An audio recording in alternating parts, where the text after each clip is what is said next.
Hi there, this is Stacy with WTI. Are you looking to do some home dehydrating? Well, I definitely have been looking for one of these units for quite some time, and I'm so happy with this one from Septree. This unit is so easy to use. The touchscreen on top is simple. It provides you with the right temperatures. The machine will not overheat on you thanks to a setting that it has. And the recipe book that it comes with provides you all the guidance you need to make sure that you're cooking everything correctly.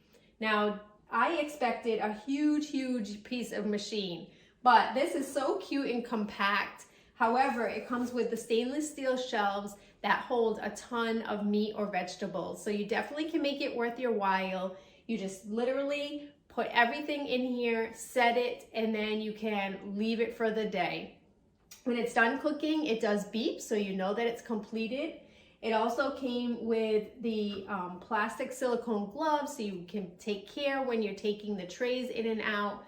I love the inside, how it has the convection oven feature, so you know you're getting a good heat distribution. Despite being a smaller machine, this machine works so well. I made some beef jerky. Everybody in the house has been happy with it. And I personally love dried mango, so I did make some and it came out just as good. I would say definitely consider getting this machine. It is so efficient, yet compact and easy to use. It's a great dehydrator, but that's just my point of view.